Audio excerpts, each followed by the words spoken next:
خواجگان چشت اہل بہشت اور بالخصوص مفسر قرآن ضیاء الامت حضرت پیر محمد کرم شاہ صاحب الازہری رحمۃ اللہ تعالی علیہ کے سالانہ عرس سراپا قدس میں ہمیں حاضری کی توفیق ملی۔ ہم اللہ تعالیٰ کا شکر ادا کرتے ہیں اور دعا کرنی چاہیے ایسی پاکیزہ محفلیں، ایسی پاکیزہ مجلسیں ہمیں نصیب ہوتی رہیں۔ سال ہر سال سے اس محفل کا اہتمام انتظام جناب محمد فاروقی صاحب کرتے ہیں۔ اللہ تعالیٰ ان کو جزائے خیر عطا فرمائے، اور جن تقریبات کا وہ سالانہ ذمہ داری سے اہتمام کرتے ہیں، ان تمام بزرگوں کے فیضان سے اللہ تعالیٰ انہیں فیض یاب فرمائے۔ جس شخصیت کے عرس میں آج ہم شریک ہیں، ان کا تعلق سلسلہ عالیہ چشتیہ نظامیہ سے ہے۔ حضرت خواجہ غریب نواز خواجہ خواجگان عطائے رسول فی الہند حضرت خواجہ معین الدین چشتی اجمیری علیہ رحمت و رضوان کا مبارک سلسلہ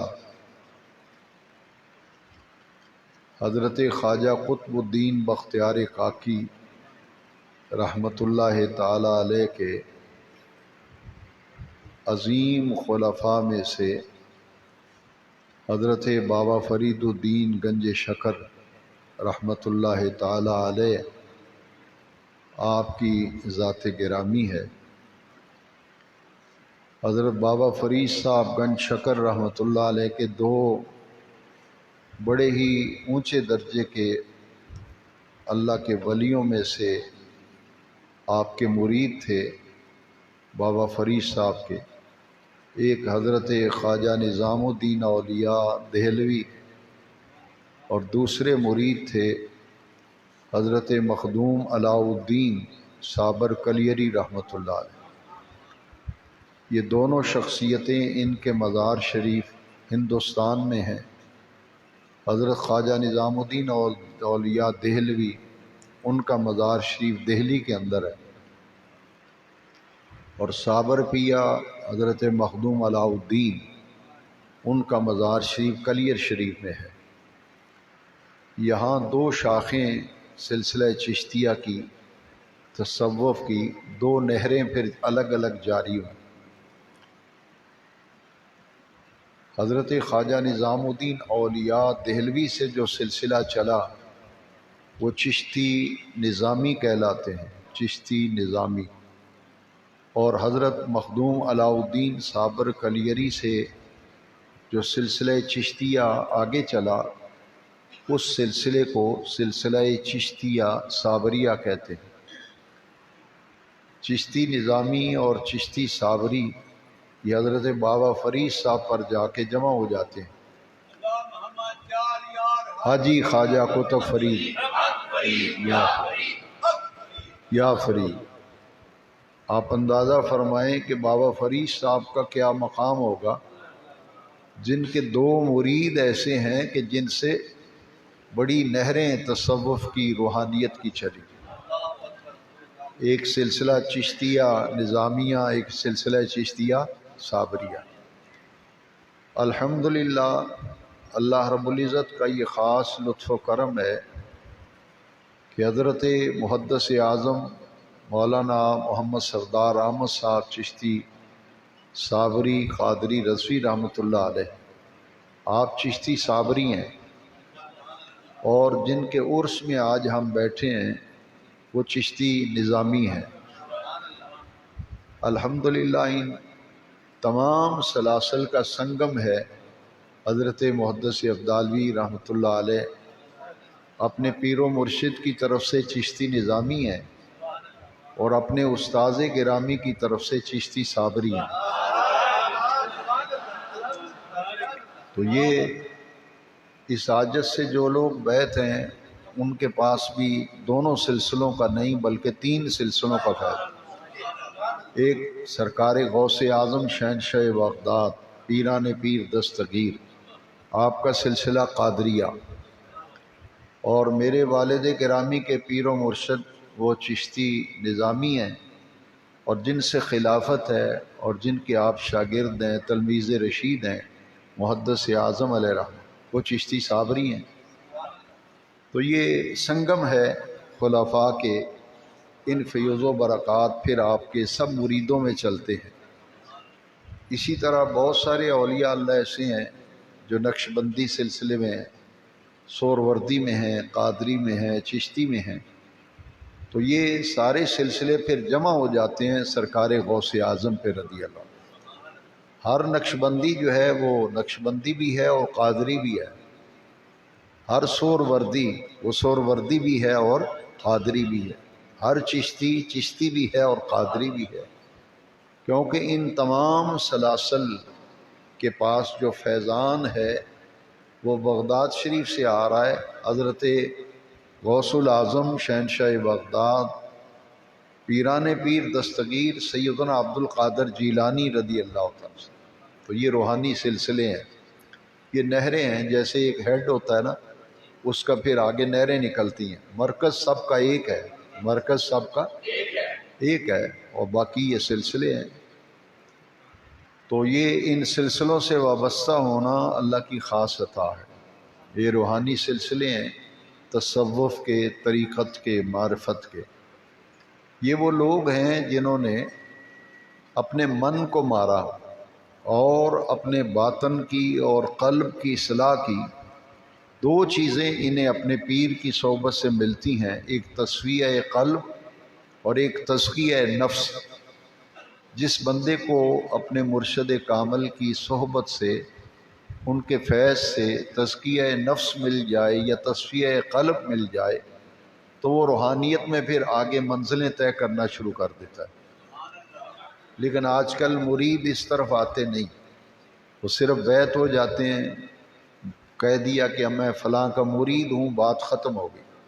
حالانکہ بیعت کرنے کا ایک مقصد یہ ہے کہ اسباق پڑھے جائیں، سلوک کے اسباق۔ جن مریدوں نے سلوک طے کیا اور سلوک کے اسباق پڑھے، اس کی زندہ مثال یہ ہے کہ بابا فرید صاحب کا ایک چشمہ تھا جس سے آگے پھر 2 چشمے جاری ہوئے، حضرت خواجہ نظام الدین اولیاء دہلوی اور مخدوم علاء الدین صابر کنیری۔ چشتیہ سلسلے میں قوالی ہے، یہ قوالی کا لفظ قول سے نکلا ہے، قول کا معنی ہے بات۔ تو یہ دین کو سمجھانے کے لیے حضرت خواجہ معین الدین اجمیری آپ نے دیکھا کہ ہندوؤں کو دین کی تبلیغ کرنے کے لیے وہ ساز کے دل دادا تھے، تو آپ نے قوالی کے ذریعے ان تک دین کا پیغام پہنچایا۔ تو اس لیے سلسلہ چشتیہ میں بھی، صابریہ میں بھی، نظامیہ میں بھی بعض درگاہوں پر باقاعدہ قوالی ہوتی ہے، لیکن ان کے زمانے میں جو قوالی ہوتی تھی اس میں دین کی تبلیغ تھی اور اصلاح نفس، تزکیہ نفس کا پیغام تھا۔ اور ان سلسلے کے ایک بہت بڑا مرکز جو ہے وہ سیال شریف ہے، سلسلہ چشتیہ کی ایک عظیم درسگاہ، یہ چشتی نظامی سلسلے کی درگاہ ہے سیال شریف۔ اور اس سلسلے سے پھر جو فیض آگے جاری ہوا، یہ سیال شریف کے خلفاء میں سے ہیں حضرت سیدنا پیر مہر علی شاہ صاحب گولڈوی رحمۃ اللہ علیہ۔ کتنے پائے کی شخصیت ہیں۔ ابھی آپ نے محمد عباس قادری صاحب سے ان کا کلام سنا، یہ سیال شریف مرید ہیں۔ پیر مہر علی شاہ صاحب کہاں مرید ہیں؟ آپ کے پیر و مرشد کا نام ہے شاہ حضرت خواجہ شمس الدین سیالوی رحمۃ اللہ علیہ، یہ ان کے خلفاء میں سے ہیں۔ اسی طرح جلال پور شریف ایک جگہ ہے ضلع پنڈ دادن خان میں، وہاں جلال پور شریف کا جو آستانہ ہے یہ بھی سیال شریف مرید ہیں۔ بیرا شریف کا آستانہ یہ بھی سیال شریف مرید ہے، اور سیال شریف والے مرید ہیں توسا شریف۔ ضلع ڈیرہ غازی خان ہے۔ حضرت شاہ سلیمان توسوی رحمۃ اللہ علیہ، ان کا لقب ہے پیر پٹھان، پیر پٹھان، صاحب حال اللہ کے ولی تھے، اور یہ سیال شریف کا پیر خانہ ہے تونسا شریف، اور تونسا شریف کا پیر خانہ ہے موار شریف۔ انہیں قبلہ عالم کہتے ہیں، حضرت خواجہ نور محمد مہاروی رحمۃ اللہ علیہ۔ جب صرف قبلہ عالم کا لفظ کوئی چشتی بولے گا نا، قبلہ عالم، اس سے مراد حضرت خواجہ نور محمد مہاروی ہے، یہ مہار شریف۔ تو یہ سلسلہ چشتیہ، جیسے بکری کے گلے میں آپ سنگلی دیکھتے ہیں نا، تو ایک کڑی کے ساتھ کڑی ملی ہوتی ہے، ایک وہ بکری کے گلے میں ہوتی ہے، ایک وہ چین کی زنجیر کی ایک کڑی وہ گلے کے ساتھ، اور دوسری جو ہے وہ کسی چیز کے ساتھ بکری کو باندھ دیا جاتا ہے۔ یہ چین جو ہوتی ہے یہ ہے سلسلے کی چین، کہ آپ جس پیر کے ہاتھ پہ بیعت ہوتے ہیں ان کا ہاتھ اپنے پیر کے ہاتھ میں، وہ اپنے پیر سے مرید، وہ پھر آگے اپنے پیر سے مرید، وہ اپنے پیر سے مرید، وہ اپنے پیر سے مرید۔ کسی سلسلے کا بھی آپ شجرہ شریف اٹھائیں گے نا، تو آپ کے پیر و مرشد سے لے کر یہ سلسلہ کہاں پہنچتا ہے؟ نبی کریم صلی اللہ علیہ وسلم۔ نقشبندی سلسلہ جو ہے یہ حضرت سیدنا ابو بکر صدیق کی طرف سے ہو کے جاتا ہے۔ قادری سلسلہ، چشتی سلسلہ، یہ حضرت مولا علی کی طرف سے جاتا ہے۔ جو قادری بزرگ ہیں ان کا فیضان سب کے پاس ہے، اس لیے کہ اس شجرے کی طاقت بڑی ہے، قوت بڑی ہے، روحانی قوت۔ وہ کیا ہے کہ اس شجرہ میں 7 ائمہ اہل بیت ہیں۔ یہ نقطہ خاص طور پر میں عرض کروں گا، جو لوگ اہل سنت و جماعت کے بارے میں اہل بیت کے حوالے سے بات کرتے ہیں تو آپ سب کو یہ سمجھ لینا چاہیے کہ قادریہ سلسلہ 11ویں والے پیر کا جو سلسلہ ہے نا، اتنا مضبوط سلسلہ ہے کہ اس سلسلے کے اندر 7 اہل بیت کے ائمہ شجرے کے اندر ہے۔ امام موسیٰ کاظم، امام رضا، امام جعفر صادق، اور یہ سلسلہ حضرت سیدنا امام حسین سے مولا علی تک، اور مولا علی سے نبی پاک تک اسی طرح نیچے آتا ہے۔ 7 ائمہ اہل بیت ہیں اس شجرے میں۔ تو یہ تمام سلسلے نور علی نور ہیں، سارے سلسلے نور۔ اختلاف اور مخالفت میں فرق ہے، اختلاف اور، بعض لوگ اختلاف کو دشمنی اور مخالفت کا رنگ دیتے ہیں، یہ بڑی خطرناک بات ہے، ڈینجرس ہے، اس لیے کہ اس مسجد کمیٹی کے صدر اور کمیٹی کا ایک خطیب کو کہ نہیں آپ نے یہ ممبر یہاں نہیں رکھنا، یہاں رکھنا ہے، میں ایک مثال دیتا ہوں، یا وہ کہیں کہ نہیں آپ ممبر ہم نے سین میں رکھنا ہے، اور خطیب کہے نہیں کہ ممبر یہاں رکھنا ہے، اسے کہتے ہیں اختلاف، اسے کہتے ہیں یہ نقطہ نظر کا اختلاف۔ ایک آدمی کہتا ہے ممبر یہاں رکھیں، دوسرا کہتا ہے باہر رکھیں، یا ممبر جو ہے محراب سے نکال کے رکھیں، اسے کہتے ہیں اختلاف، رائے کا اختلاف۔ ایک آدمی کہتا ہے یوں کر لیں، ایک کہتا ہے یوں کر لیں، اسے مخالفت نہیں کہتے، اسے دشمنی۔ انٹرنیٹ پہ معاذ اللہ بے وقوف لوگ کہتے ہیں اور کہ جی حضرت مولا علی کی اور حضرت ابوبکر کی ساری زندگی مخالفت رہی۔ مجھے کسی نے آج صبح ہی فون کر کے یہ مسئلہ پوچھا کہ میں نے، انٹرنیٹ تو نری تباہی ہے، کردار کی تباہی، اخلاق کی تباہی، بے حیائی، ہر چیز، اسی طرح عقیدے کے اندر فساد اور عقیدے کے اندر بگاڑ۔ تو مجھے فون کیا کہ میں نے سنا ہے کہ صدیق اکبر کے دور خلافت میں مولا علی کی ان کی مخالفت رہی ساری زندگی۔ میں نے کہا مخالفت اور چیز ہے، اختلاف خود حضور کے سامنے، نبی کریم کے سامنے صحابہ کرام میں رائے کا اختلاف ہوا، رائے کا۔ نبی کریم صلی اللہ تعالی علیہ وسلم نے کئی ایسے مواقع صحابہ سے مشورہ کیا۔ قرآن شریف میں اللہ تعالیٰ نے اپنے محبوب کریم کو حکم دیا وَشَاوِرْهُمْ فِي الْأَمْرِ، کہ اے محبوب ان سے مشورہ کریں، جو آپ کے آس پاس رہتے ہیں ان سے۔ تو یہ مشاورت میں بڑی برکت ہے، مشورہ کرنا چاہیے، لیکن ایک آدمی مشورہ کچھ دے، دوسرا آدمی کچھ مشورہ دے، اسے کہتے ہیں رائے کا اختلاف.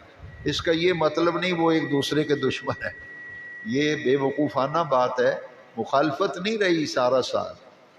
رائے کا اختلاف بعض مواقع پر ہوتا رہا، اور حضور نے فرمایا اختلاف و امتی رحمت. حضور نے فرمایا میری امت کا آپس میں اختلاف رائے جو ہے یہ رحمت ہے. یہ کیونکہ جب اختلاف ہوگا تو کسی چیز کے اچھا برے ہونے کی تمیز آ جائے گی. میں ایک آدمی کو جانتا ہی نہیں تو میں اسے کہتا ہوں کہ اس کو مسجد کا خزانچی بنا دیں، رجسٹر اس کو دے دیں. اب مجھے اس کا نہیں پتا آگا پیچھا، بس یہ ہے کہ مسجد میں نے دیکھا نماز پڑھتے ہیں کچھ کرتے ہیں، یہ میری ایک رائے ہے. میں کہتا ہوں بالفرض. تو 50 آدمی کہہ دیتے ہیں کہ نہیں جی یہ اس سیٹ کے اہل نہیں ہے.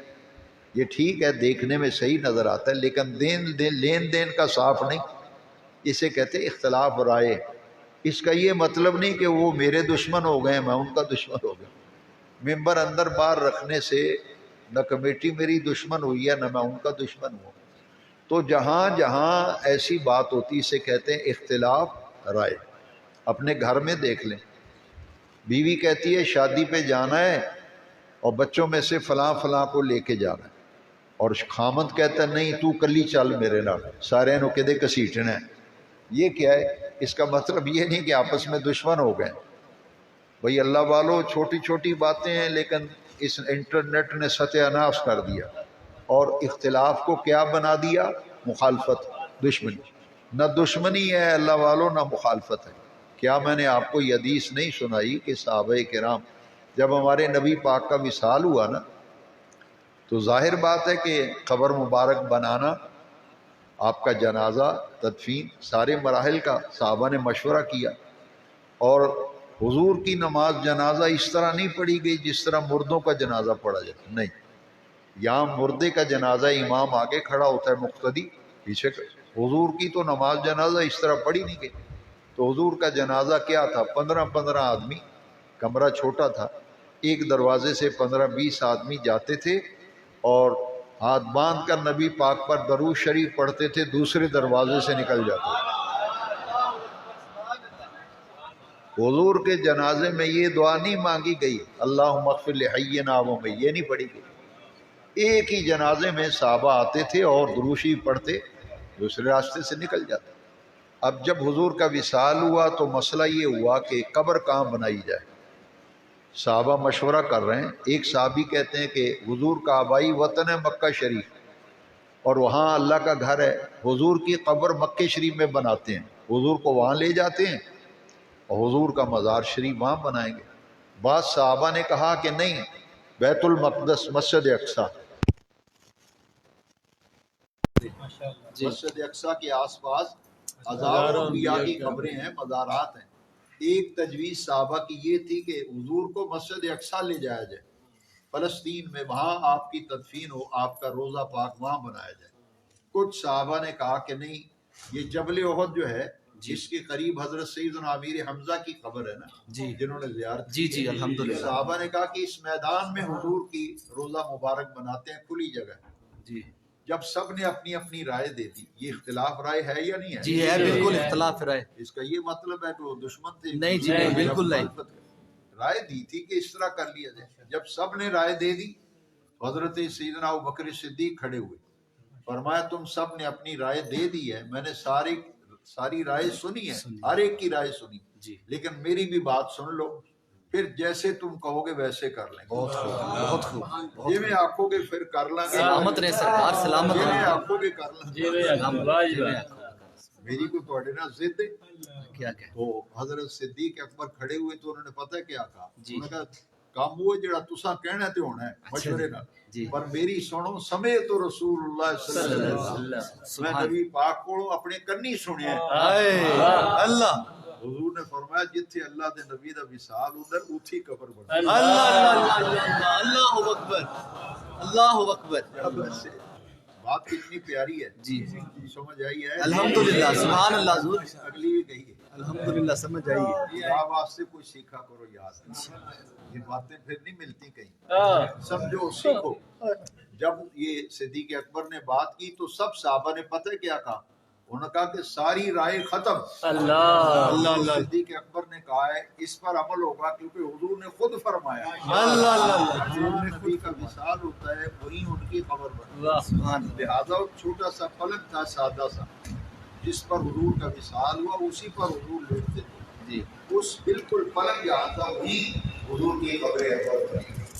پلنگ ہٹا کر اسی جگہ پہ حضور کی قبر اکبر. تو بھائی اختلاف اور ہے اور مخالفت.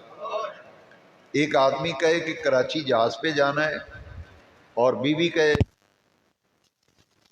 کہ جہاز پہ جانا ہے, خاوند کہے ٹرین پہ جانا ہے. اختلاف رائے ہے نا. جی اختلاف رائے. اختلاف رائے ہے.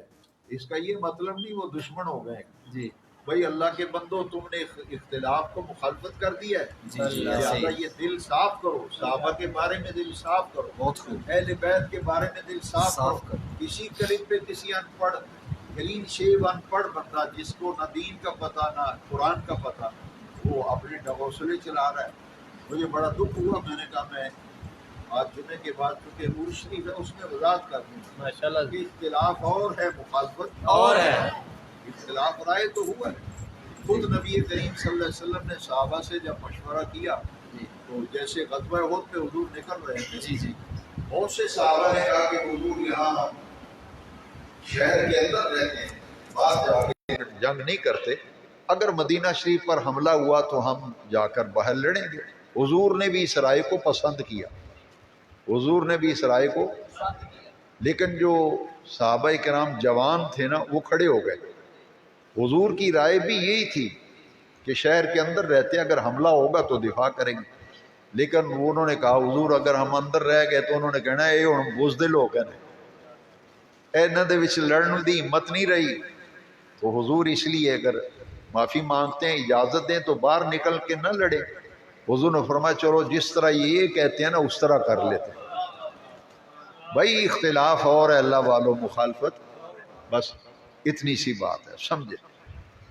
اسی طرح صوفیاء, بعض صوفیاء جو ہیں جیسے نقشبندی سلسلے میں ذکر بالجہر جو ہے وہ نہیں ہے, یعنی اونچی آواز سے ذکر کرنا. لیکن اب سلسلہ نقشبندیہ میں بھی بہت سے سلسلے جیسے موری شریف ہے, وادی عزیز شریف ہے, گجرانوالا میں اللہ والوں کا ڈیرہ ہے, وہ نقشبندی ہیں لیکن اونچی آواز سے وہ جلیاں ڈالتے ہیں اور اس میں رقص بھی کرتے ہیں. تو وہ نقشبندیہ سلسلے میں بھی ہے. تو یہ تھوڑا سا بعض سلاسل میں اونچی آواز سے ذکر کیا جاتا ہے, بعض میں آہستہ. یہ جیسے سیدنا صدیق اکبر رضی اللہ عنہ, حضرت عمر, حضرت صدیق آہستہ ذکر کرتے تھے, حضرت عمر اونچی آواز. یہ اختلاف ہے نا. جب صدیق اکبر رضی اللہ عنہ سے پوچھا گیا کہ آپ آہستہ کیوں ذکر کرتے ہیں, فرمائی اس لیے لوگ سوئے ہوئے ہیں ان کی نیند نہ خراب ہو, ڈسٹرب نہ ہو. حضرت عمر کہتے ہیں میں اس لیے اونچی آواز سے ذکر کرتا ہوں جو غفلت میں ہے وہ بھی بیدار ہو جائے, وہ بھی بیدار. نیت دونوں کی ٹھیک ہے, نیت دونوں کی, دونوں صحیح لائن پہ ہے. یہ نہیں کہہ سکتے فلاں غلط لائن, اسے کہتے اختلاف رہے. لہٰذا میرے بھائی بیٹے اختلاف اور ہوتا ہے مخالفت. لہٰذا اللہ اس بدبخت کو ہدایت دے جو یہ جس نے یہ کلپ چڑھایا کہ ساری زندگی حضرت عمر جو ہیں, حضرت علی جو ہیں اور حضرت عمر جو ہیں وہ صدیق اکبر سے مخالفت رہی, دشمنی رہی. اور ایک نے بڑا خطرناک کلپ چڑھایا کہ حضرت ابوبکر صدیق ایک بندے کی وجہ سے بڑا پریشان رہے پوری خلافت میں, اس کا نام عمر فاروق ہے جی. یہ کلپ چڑھایا, حالانکہ مخالفت تو رہی نہیں. مخالفت صدیق اکبر کی نماز جنازہ کس نے پڑھائی؟ حضرت عمر نے. حضرت بھائی اختلاف رائے اور ہے اور مخالفت و دشمنی اور ہے.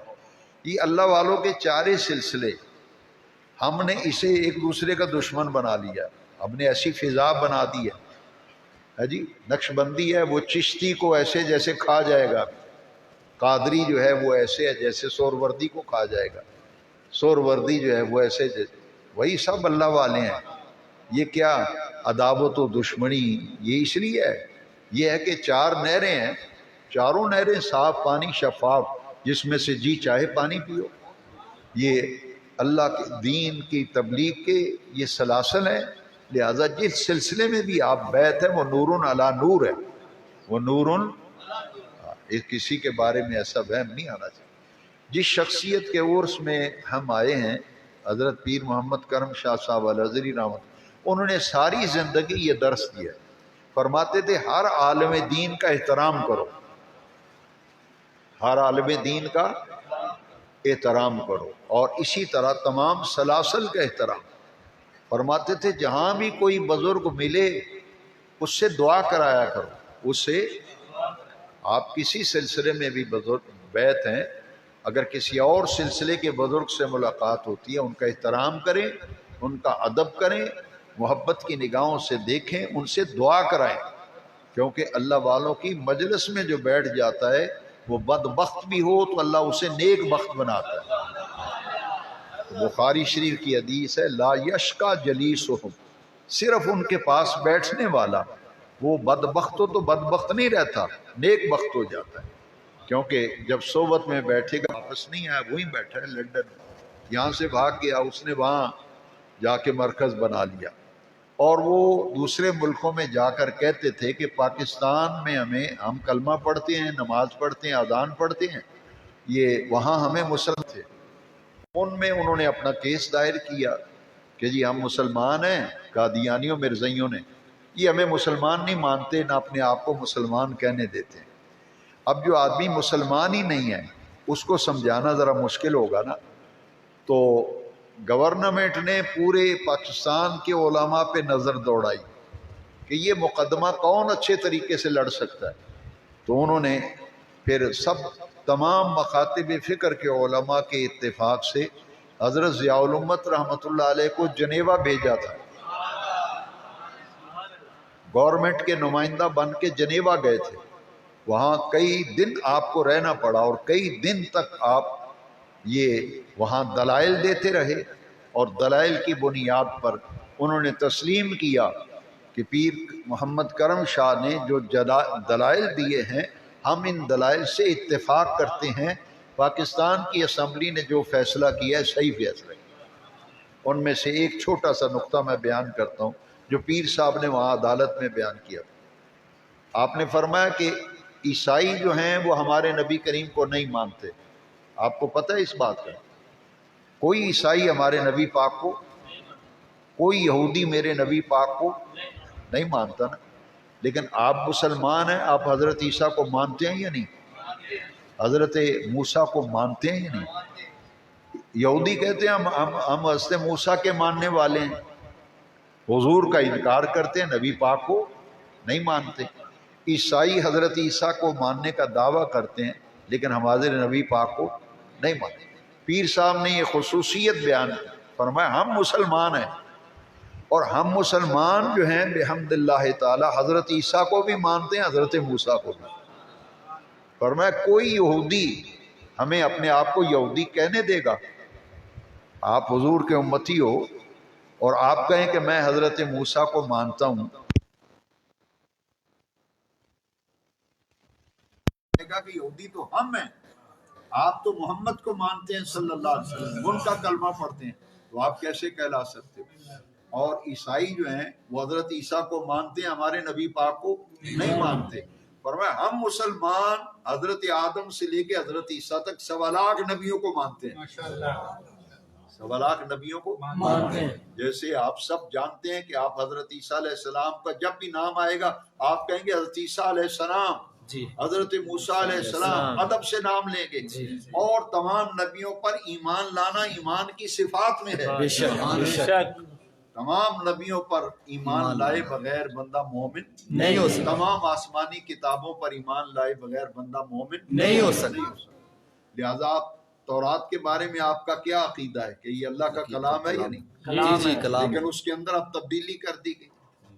تورات، زبور، انجیل یہ سب کیا ہے؟ اللہ کے نازل کردہ کتابیں۔ ان تینوں کتابوں میں تغیر و تبدل کر دیا گیا،